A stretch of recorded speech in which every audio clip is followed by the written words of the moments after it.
여러분 중에서 지금 백신을 1차든 2차든 맞은 분들 한번 손 좀 한번 들어주실래 볼래요? 자, 한번 들어보세요. 예, 감사합니다.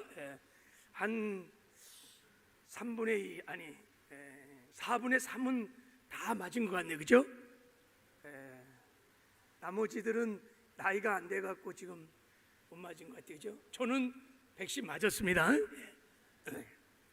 백신 맞았어도 여러분 방역 수칙에 따라서 거리두기도 확실히 하시고 마스크도 잘 쓰시고 그렇게 하시기를 바랍니다. 오늘은 주님의 신부단장이라는 제목으로 지난주에 이어서 설교를 하도록 하겠습니다. 오늘 본문에 보면 예수님과 우리들의 관계가 신랑과 신부의 관계로 설명하고 있습니다. 예수님은 우리를 위해서 목숨을 내어주신, 당신의 생명을 내어주신 신랑이시고 우리는 그 사랑을 받고 있는 신부입니다. 예수는 신랑, 우리는 신부. 그런데요, 신랑 되신 예수님이 우리와 약혼을 하시고 하늘나라로 가셨어. 하늘나라로 가셨어. 그래서 이제는 신부와의 결혼식만을 학수고대하고 기다리고 계시고 있습니다. 예수님이 재림하시는 날은 그래서 신랑으로 오실 겁니다. 신랑으로 결혼을 하기 위해서 오시기 때문에 주님이 재림하는 날, 정말 신랑 되신 예수님이 오신 그날은 신부인 우리에게는 우리 생애 최고로 영광스러운 날이요, 최고로 기쁜 날이요, 최고로 여러분 복을 받는 날인 줄 믿습니다. 오늘 본문에 보니까 어린 양의 오른 잔치에 청함을 받은 자들은 복이 있도다. 복이 있도다. 주님 오시는 날 우리는 지상 최고의 복을, 천상의 최고의 복을 받게 될 것입니다. 여러분, 신랑 되신 예수님과의 결혼식을 기대하십니까? 사모하십니까? 할렐루야. 막 이럴 때는 사실은 아멘 두 손 들고 막 아멘 이렇게 하셔야 되는데, 신랑 되신 예수님과의 결혼식을 여러분 사모하십니까? 기대하십니까? 할렐루야. 이게 정상이에요, 정상. 여러분, 그러면 이 영광스러운 결혼식을 신부인 우리는 어떻게 준비해야 될까? 물론 살 집도 있어야 되고 뭐 이부자리도 같이 살림에 있어야 되고 살림살이도 있어야 되고 그렇지만 예수님께서 이미 이런 모든 것들은 다 하늘나라 가갖고요, 저와 여러분을 위해서 다 집도 준비하시고 살림살이도 준비하시고 다 준비하셨습니다. 그리고 여러분이 오시면 이제 다 혼인잔치를 하려고 7년 동안 혼인잔치도 다 준비하시고 또 잔치 끝난 다음에 신혼여행 갈 거 다 준비하셨습니다. 이 어린 양의 혼인잔치는 다 이미 끝났어요. 준비가 다 됐어요. 다만 이제 신부와 결혼식하는 결혼식만 남아 있습니다. 결혼식만 올리면 되는 거예요. 이 결혼식은 언제 일어날까? 결혼 날짜는 언제일까? 성경에 보면 그것은 비밀이에요. 하나님이 비밀에 붙였어요. 아무도 몰라. 그리고 이 결혼 날짜는 뭐 알려고 뭐 애쓸 필요도 사실은 없어요. 아무도 몰라. 그런데 한 가지 분명한 사실은 주님의 재림의 징조를 알려주는 예언의 말씀이 우리 눈앞에 성취되어 가는 것을 보면서 이 결혼 날짜가 심히 가까이 왔다는 것은 분명한 것입니다. 주님의 다시 오심이 아주 임박했다는 것을 우리는 알 수 있습니다. 그래서요, 신부인 우리는 신랑 되신 예수를 맞이할 준비를 해야 합니다. 그 결혼식, 영광스러운 결혼식을 꿈꾸고 사모하면서 신부단장을 잘하고 그 결혼식을 기다리고 있어야 합니다. 왜냐하면 오늘 본문 말씀을 보니까 무조건 다 신부라고 다 그 결혼식에 참여하는 게 아니에요. 오직 준비된 신부들만이 들림을 받고 어린 양의 혼인잔치에 참여할 것입니다. 오늘 한번 7절 말씀을 한번 봐요. 자, 우리 7절 말씀 한번 읽어보겠습니다. 시작. 우리가 즐거워하고 크게 기뻐하며 그에게 영광을 돌리세 어린 양의 혼인 계약이 이르렀고 그의 아내가 자신을 준비하였으므로. 어린 양의 혼인 계약이 왔는데 그의 신부인 교회가 스스로 뭐 했다고요? 준비를 했어요. 준비했어요. 다 준비한 신부들만 청함을 받은 것입니다. 반대로 말하면 준비되지 않는 신부들은 다 버림을 받은 거예요. 결혼식에 참여를 못했다는 거예요. 열처의 비유를 보면 그 들림을 받고 다 천국에 간 5 처녀들도 다 준비된 신부들이라고 성경은 말하고 있어요.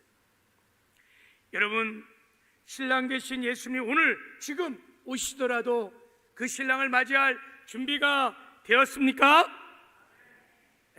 제가 지난주에 말씀드렸죠. 내가 정말 준비되었는지 안 됐는지 어떻게 알 수 있느냐. 제가 재림회관 설교 시리즈 설교를 하려고 제가 몇 주 전부터 이제 재림에 관한 말씀들을 묵상하고 또 관련된 도서도 읽고 묵상하면서 제가 그런 마음을 가지고 질문을 했어요. 주님, 저는 신랑 맞을 준비를 한 신부입니까? 그런 걸 제가 주님께 이렇게 물었어요. 그때 주님께서 저에게는 감동을 주셨어요. 신랑 되신 예수를 맞이할 준비를 하며 살아가는 신부는 특징이 있더. 이런 재림에 관 설교를 듣고 재림의 소식을 들으면 막 기뻐하고 가슴이 설레고 소망이 넘친단다. 그런데 준비하지 않은 신부들은 이런 설교를 듣고 주님의 재림, 주님이 오신다는 그런 말씀을 들어도 기쁘지 않아. 관심이 없어. 소망이 없어. 오히려 부담스러워하고 제가 그런 깨달음을 얻고요. 설교를 준비하는데 제게 그런 설렘이 없어요. 기쁨이 없는 거예요. 정말 주님이 마라나타 주의 오시옵소서 막 소망이 막 넘치지가 않는 거예요. 그렇게 뭐 기쁘지 않아요. 그러나 위기감 때문에 성도들을 준비시키기 위해서 설교를 하는 것이지 설레는 마음이 없는 거예요. 그래서 하나님께 회개했습니다. 하나님, 저에게 기쁨이 설렘이 없습니다. 그때 깨닫게 되었어요. 제가 주님을 당한 그 첫사랑들 다 잃어버린 거예요. 주님보다 더 무엇인가를 더 사랑하고 의지하고 그 처음 사랑을 다 잃어버린 타락한 신부예요. 음녀였던 거예요. 그래서 하나님 앞에 통회하고 자복하고 회개하고 주님 주께로 돌아가기를 원합니다. 제가 주님을 사랑하기를 원합니다. 주님 사랑합니다. 사랑을 고백하며 눈물로 회개를 하는 시간을 가졌어요. 여러분 어떠세요? 여러분은 준비가 된 것 같습니까? 만약에 우리가 신랑 오실 예수님을 정말 준비하지 않았다면 우리 생애 최고의 영광스러운 날, 최고 기쁜 날, 그날이 바로 우리 생애 최고 비극적인 슬픈 날이 될 수도 있다는 거예요. 왜냐하면 지난주에 말씀드린 대로 예수님의 재림은 2가지로 임한다고 말씀드렸어요. 첫째는 공중으로 재림하시고, 그리고 2번째는 지상으로, 우리가 천년왕국으로 들어가기 위해서 지상으로 재림하십니다. 자, 제가 한번 그림을 하나 가져왔어요. 자, 살전 4장에 보면 주께서 호령과 천사장의 소리와 하나님의 나팔 소리로 친히 하늘로부터 강림하시리니 그리스도 안에서 죽은 자들이 먼저 일어나고 그 후에 우리 살아남은 자들도 그들과 함께 구름 속으로 끌어올려 공중에서 주를 영접하게 하시리라 그랬어요. 하나님의 나팔 소리가 울려 퍼질 때 보라 신랑이로다 하면서 신랑 되신 주님의 호령이 나오면 그때 준비된 신부들이 들림을 받고 공중으로 다 올라가서 신랑 되신 예수님을 맞이하게 될 것입니다. 예수님의 공중 재림은 결혼식 날로 예수님이 자신의 신부를 데리러 오는 것입니다. 그런데 성경을 보면 주님의 공중 재림할 때는 공중재림할 때는 예수님이 도적같이 오신다고 말씀을 하고 있어요. 보라, 내가 도적같이 오리니 누구든지 깨어 자기 옷을 지켜 벌거벗고 다니지 아니하면 자기 부끄러움을 보이지 않은 자는 복이 있도다. 그래서 주의 날에 밤에 도적같이 이룰 줄을 너희 자신이 자세히 알기 때문이라. 그들은 평안하다 안전할 그때 임신한 여자에게 해산의 고통이 이른 것 같이 멸망이 갑자기 그들에게 이르니 결코 피하지 못하리라. 그래서 주님의 공중재림은 도적같이 온다는 거예요. 여러분, 도적이요 때를 알려주고 오는 게 아니에요. 도적은요 때를 알려주지 않고 갑자기 와갖고 가장 좋은 것을 가져가는 거예요. 마찬가지로 예수님이 도적같이 와서 잘 준비된 순결한 신부들, 거룩한 신부들만 공중으로 데려가신다는 것입니다. 이거를 휴거라 그러는 거예요. 휴거란 건 선별하여 뽑아 올리는 거예요. 선별하여 뽑아 올리는 거예요. 분명한 주님의 기준이 있어. 그 기준에 합한 자들을 뽑아 올린다는 거예요. 이렇게 휴거된 신부들만이 공중에서 주님을 영접하고 혼인잔치에 참여하게 될 것입니다. 그래서 성경은요 주님의 재림의 말씀을 하시면서 모든 결론이 깨어 있으라는 거예요. 정신을 차리고 근신하여 깨어 있으라, 깨어 준비하라고 말씀을 하는 것입니다. 준비된 신부들만 주님 오시는 날 주님을 맞이하게 될 것입니다. 어떤 분들은 이런 설교를 하면 이런 생각을 하고 이렇게 질문하는 분도 계세요. 목사님, 저 이제 막 결혼했어요. 장가가고 시집갔어요. 집도 샀어요. 좋은 직장도 구했고요. 그래서 좀 이 세상에서 이 땅에서 좀 행복하게 살고 싶습니다.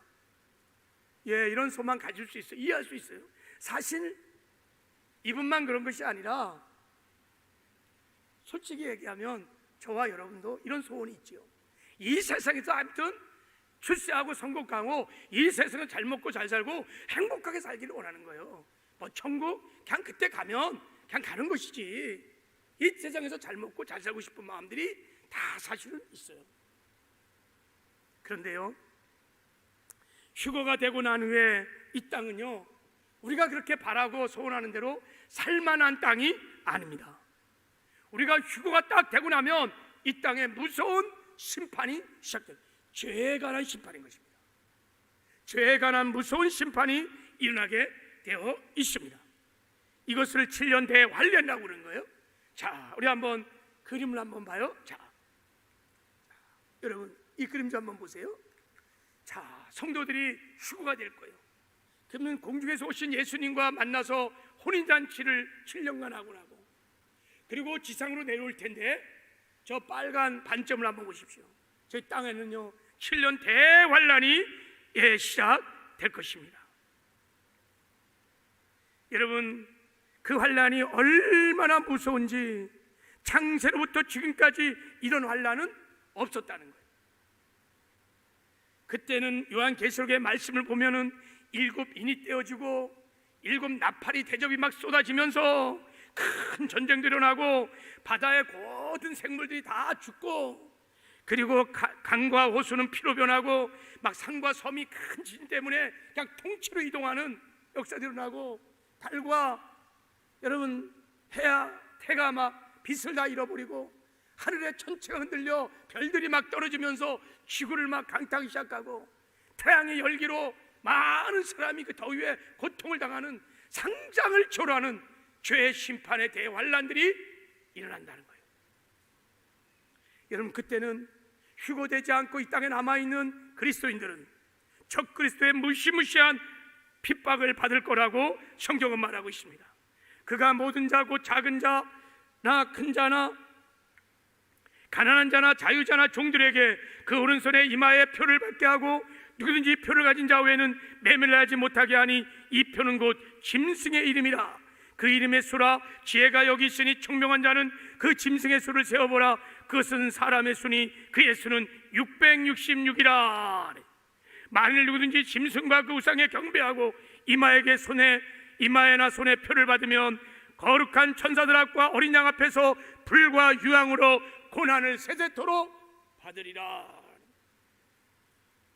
적그리스도가 나타나서요 다 우상을 숭배하게 하고 절을 하게 한다는 거예요. 666 짐승의 표라는 것을 이마에 손에 다 받게 한다는 거예요. 만약에 이것을 받지 않으면, 우상에 숭배하지 않으면 매매를 할 수 없다는 거예요. 매매, 그러니까 먹고 사는데 뭐 양식을 못 사는 거예요. 아무 매매가 안 되는 거예요. 지금 마치 우리가 신용카드가 없이는 거의 매매가 쉽지가 않아요. 그것처럼 이 짐승의 666표를 받지 않으면 매매가 안 되니까, 살 수 없으니까 아무것도 못 사는 거예요. 그러니까 다 적그리스도에게 숭배하고 절을 하고 짐승의 표를 다 받는다는 거예요. 지금 우리가 코로나 때문에 QR코드를 가지고 어디 갔을 때 딱딱 찍고 들어가는 것처럼 그걸 그냥 이마에다 새기고 손에다 다 새긴다는 거예요. 여러분, 이렇게 짐승에게 절을 하고 이 짐승의 표를 받게 되면 다 예수를 부인하는 것이고, 그리고 구원을 다 잃어버리는 것이고, 불과 유황물에 떨어진다는 거예요. 근데 만약에 나는 짐승의 표를 안 받아, 절대 내가 절할 수 없어, 그러면 여러분 다 목이 잘리는 순교를 각오해야, 순교를 해야 환난을 통과하는 무시무시한 핍박들이 일어나게 된다는 것입니다. 그래서 성경은 여러분, 주님 재림하는 날 휴거되는 신부가 복이 있도다라는 거예요. 첫째 부활에 참여한 자가 복이 있도다라는 거예요. 주님 다시 오신 날 휴거되는 것을 첫째 부활에 참여한다는 거예요.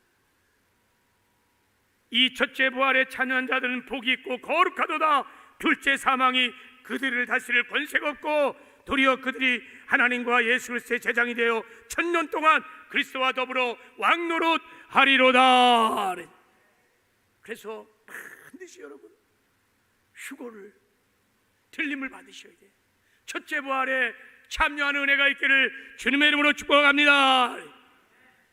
제가요 이렇게 재림에 관한 설교를 하려고 말씀을 묵상하고 또 이렇게 준비를 하면서 그냥 자연스럽게 기도가 바뀌더라고요. 주님, 지금은 주님의 재림이 아주 임박한 때입니다. 제가 신랑 되신 예수님을 맞이할 준비가 되기를 원합니다. 주님, 오늘이라도 보라 신랑이로다 부르시면 오늘에도 들림받고 어린 양의 오랜 잔치에 참여할 수 있도록 도와주시옵소서. 기도가 나오는 거예요. 성도들을 위해서 기도하는 것도 바뀌었습니다. 주님, 우리 서울 순복음교회 모든 성도는 단 한 사람도 예 없이 주님 오시는 날 다 들림받게 하여 주시옵소서. 어린 양의 오랜 잔치에 다 참여하게 하여 주시옵소서. 저의 목회의 간절한 소원은 하나님이 맡겨주신 성도들, 하나님이 저에게 맡겨주신 성도들 다 천국으로 인도하는 것입니다. 이 사명 잘 감당해서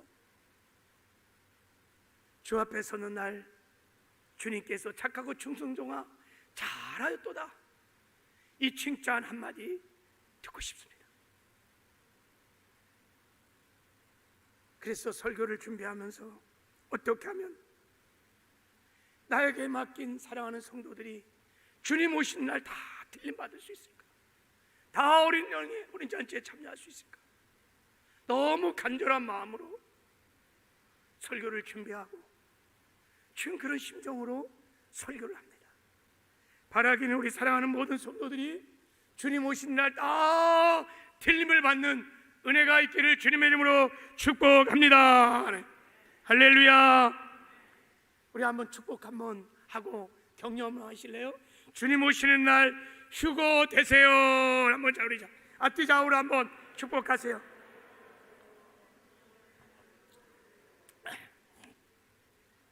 한 사람도 낙오되지 않기를 바랍니다. 그러면 우리가 어떻게 해야 신랑 예수님 맞이할 준비를 잘해서 다 휴거되어 혼인잔치에 참여할 수 있을까? 자, 첫 번째는 신랑 되신 예수님을 뜨겁게 사랑하는 것입니다. 이 땅에 사는 동안에 신랑 되신 예수님과 사랑에 푹 빠져갖고 주님과 함께 동행하는 삶을 사는 것입니다. 신랑 예수를 사랑하는 신부들은 반드시 들림을 받고 혼인잔치에 참여하게 될 것입니다. 왜냐하면 신랑이 오실 때, 예수님 오실 때 신랑 오신다 그랬잖아요. 결혼하기 위해서 오는 거예요. 그런데 결혼할 신부가 어떻게 되냐? 신랑을 사랑하고 있어야 돼.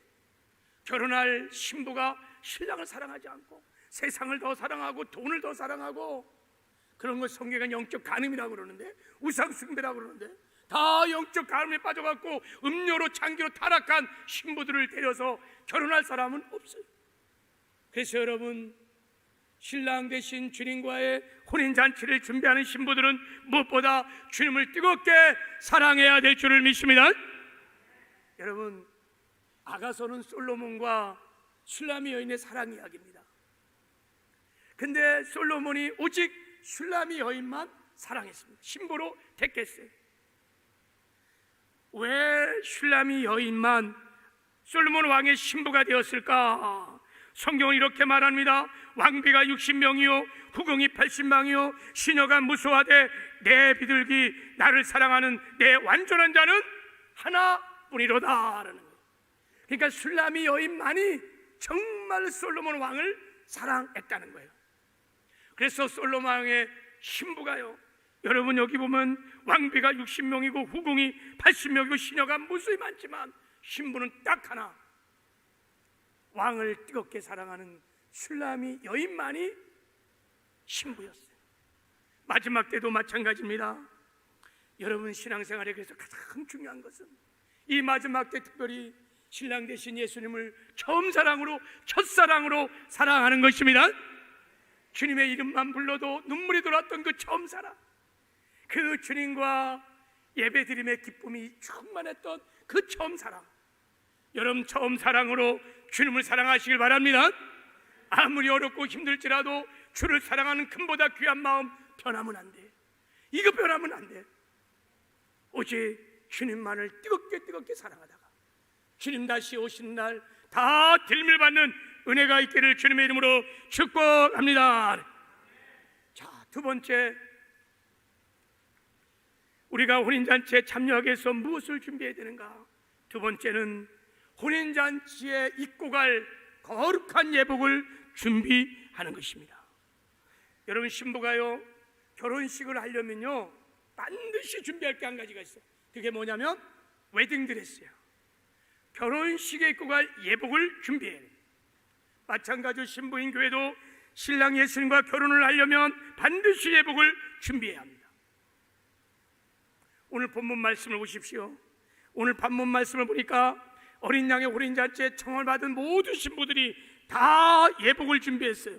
자, 우리가 8절 말씀을 한번 같이 한번 읽어보도록 할게요. 자, 시작. 그에게 빛나고 깨끗한 세마포 옷을 입도록 허락하셨으니 이 세마포 옷은 성도들의 옳은 행실이로다 하더라. 사도 요한이 어린 양의 혼인잔치에 참여한 신부들을 보니까 다 깨끗하고 빛나는 세마포 신부의 예복을 다 입은 사람이야. 그 예복을 입었기 때문에 들림을 받고 어린 양의 혼인잔치에 참여를 한 것입니다. 그러면 이제 진짜 우리가 진중성을 가지고 물어봐야 돼요. 그러면 이 빛나고 깨끗한 세마포는 뭘까요? 나는 이 빛나고 깨끗한 세마포를 입은 신부단장을 하고 있는 신부인가?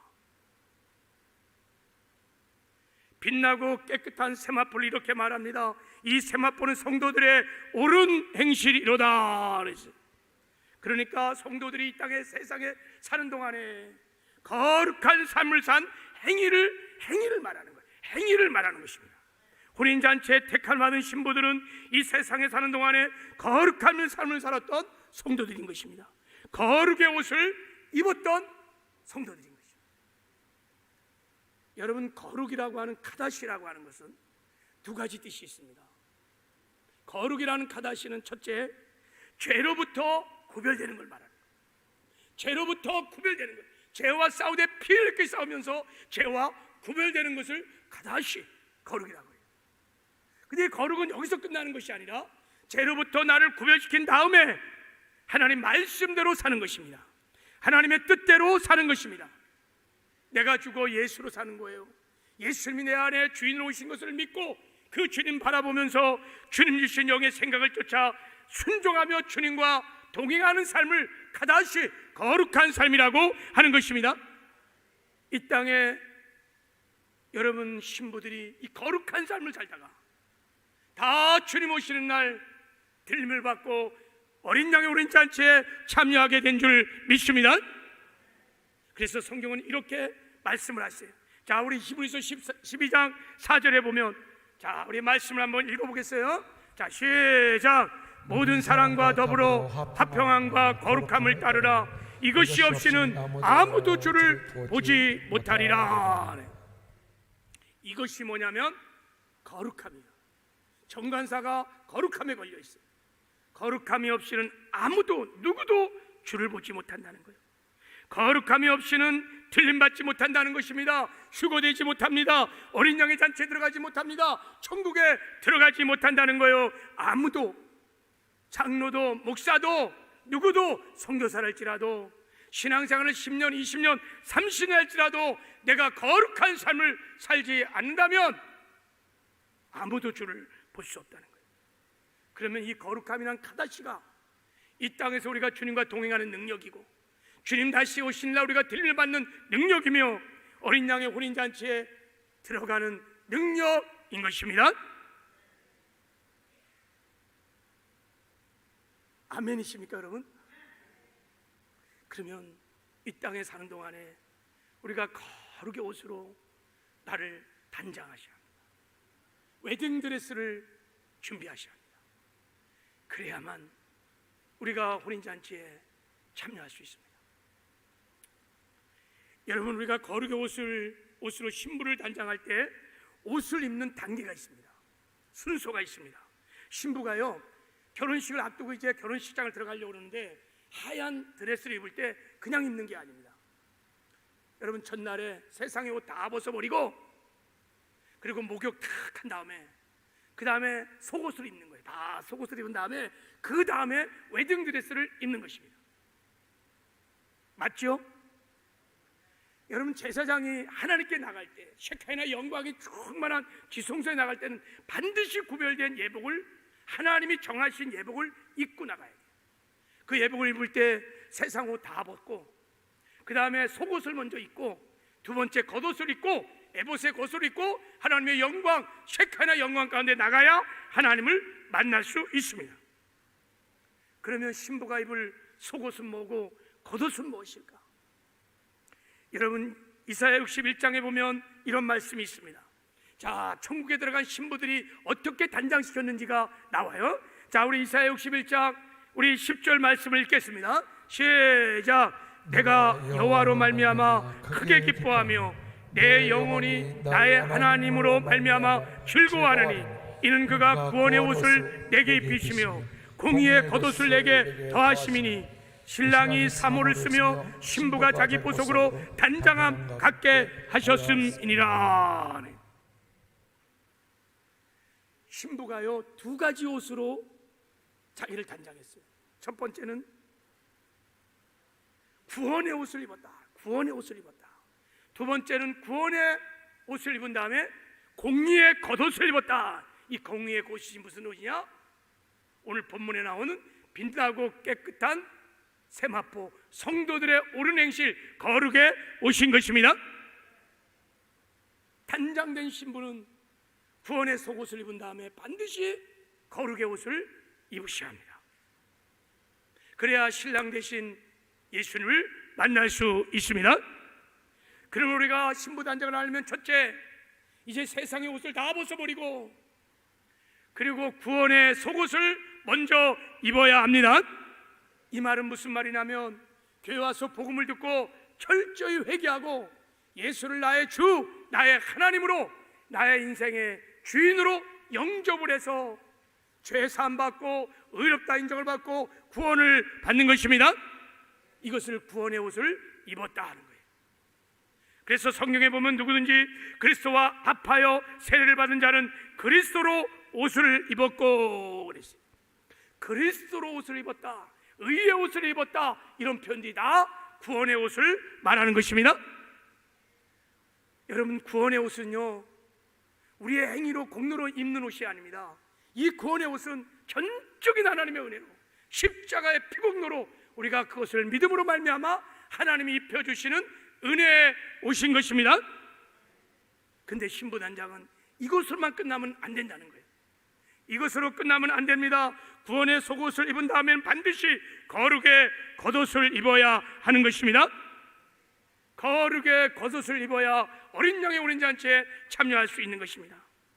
거룩의 옷을 입어야 이 땅에서도 주님과 동행하는 삶을 살 수 있어요. 일상의 삶에서 그분의 임재를 친히 경험하면서 주님과 동행하는 삶을 살 수 있고, 주님 오시는 날 다 들림을 받고 천국에 들어가게 될 줄을 믿습니다. 여러분, 그러므로 내가 거룩의 옷으로 신부단장을 했다는 뜻은 구원받은 이후에 내가 죄와 세상과 구별된 거룩한 삶을 사는 것을 말하는 거예요. 죄와 싸우되 막 피리까지 싸우면서 죄와 구별된 거룩한 삶을 사는 것입니다. 그리고 그것을 끝난 것이 더 나가서 하나님의 말씀대로, 하나님의 뜻대로 사는 것입니다. 예수님을 내 삶의 주인으로 모시고 그 주님만 바라보며 그 주님과 날마다 인격적인 교제를 누리면서 내 생각, 내 고집대로 살지 아니하고 내 욕심대로 살지 아니하고 주님이 주신 영의 생각을 쫓아 순종하며 주님과 동행하는 삶을 거룩한 옷으로 신부를 단장했다고 하는 것입니다. 성화의 구원을 이루어가는 신부들만이 주님 오시는 날 다 들림을 받게 될 줄을 믿습니다. 그래서요, 거룩한 신부들만 혼인잔치에 참여할 수 있다는 것을, 흰옷을 입은 자들만이 천국에 들어갈 수 있다는 것을 성경은 얼마나 많이 말하고 있는지 몰라요. 자, 우리 한번 계시록 3장 4절 5절을 한번 읽어보겠습니다. 자, 계시록 3장 4절 5절 시작. 그러나 사단에 그 옷을 더럽히지 아니한 자 몇 명이 내게 있어 흰옷을 입고 나와 함께 다니리니 그들은 합당한 자인 영고라. 이기는 자는 이와 같이 흰옷을 입을 것이요 내가 그 이름을 생명책에 결코 지우지 아니하고 그 이름은 내 아버지 앞과 그 천사들 앞에서 시인하리라.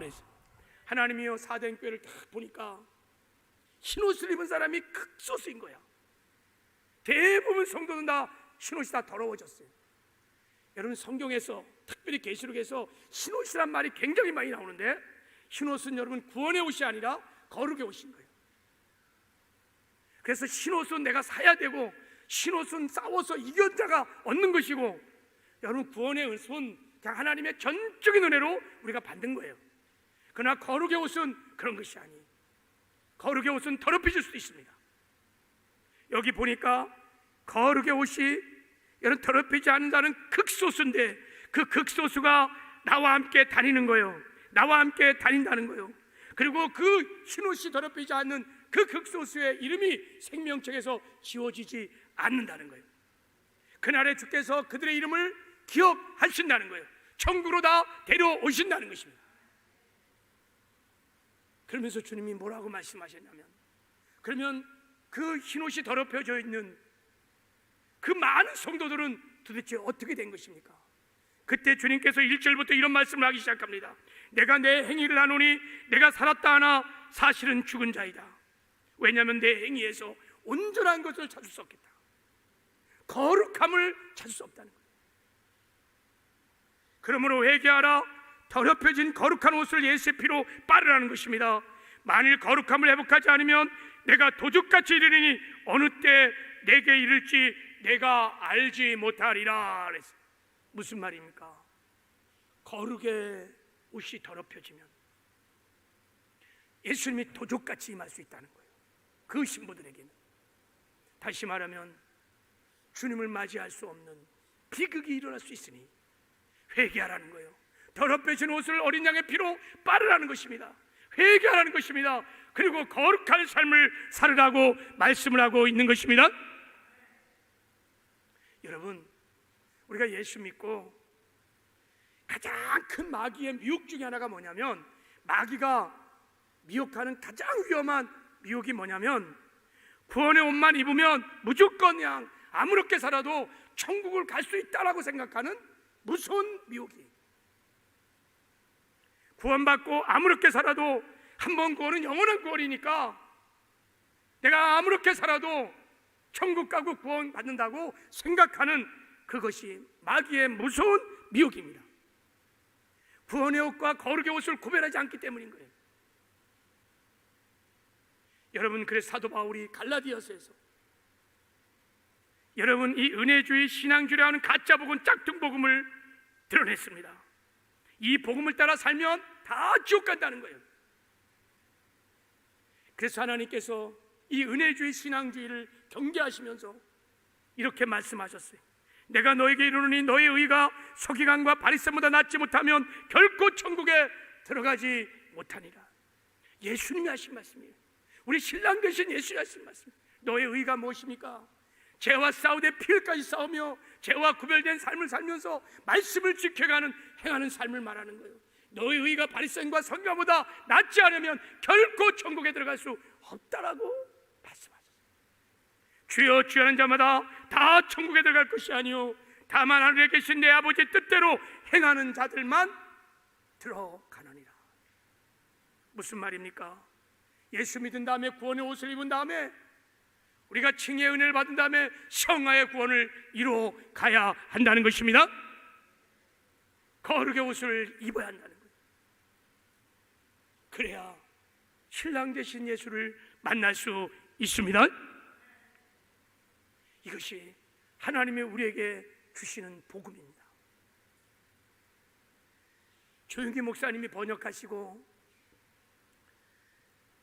토마스 주나 여사가 쓰신 천국은 확실히 있다고 하는 그 글에 보면 간증이, 아름다운 간증이 나오는데 정말 우리가 마지막 때 깊이 새겨들을 간증이, 이분이 환상 중에 본 간증을 써놨는데 이렇습니다. 제가 한번 간증을 한번 읽어드릴게요. 나는 구원받고 교회 다니는 사람은 누구든지 천국에 가서 아름다운 혼인 예복을 입게 될 것이라고 늘 생각했습니다. 그러나 이것이 잘못된 생각이었습니다. 오직 물처럼 마음에 정결한 사람들만이 예수님의 얼굴을 보고 혼인 예복을 입게 될 것입니다. 하나님은 너무나 거룩하시기 때문에 더러운 것은 주님의 나라에 들어올 수가 없습니다. 나는 여러분이 주님의 재림을 준비하기를 원합니다. 나는 크리스찬 형제 자매들과 그들의 사랑하는 자들 중 한 사람이라도 지상에 남아있기를 원치 않습니다. 주님이 내게 휴거되는 장면을 보여주셨을 때 너무도 많은 크리스찬들이 지상에 남아있었습니다. 그러므로 우리 모두 성령 충만을 받되 은사나 능력이나 체험이나 현상이나 너무 집착하지 말고 회개하고 말씀에 순종하고 거룩하게 되는 일에 힘을 쏟으십시오. 그래서 주님 다시 오시는 날 꼭 들림을 받는 거룩한 신부들이 되시기를 바랍니다. 우리가 깊이 새길 간증입니다. 신랑 되신 주님이 우리에게 주시는 메시지인 줄을 믿습니다. 그러므로 우리는 여러분 점검해 봐야 돼요. 나는 빛나고 깨끗한 세마포의 옷을 입고 있는가? 나는 정말 성화의 구원을 지금 이뤄가고 있는가? 아니면 벌거벗은 채로 나는 그렇게 살아가고 있는가? 왜냐하면 성경에는 마지막 때가 되면 이렇게 벌거벗은 신부들이 많이 있을 거라고 주님께서 미리 경고하셨어요.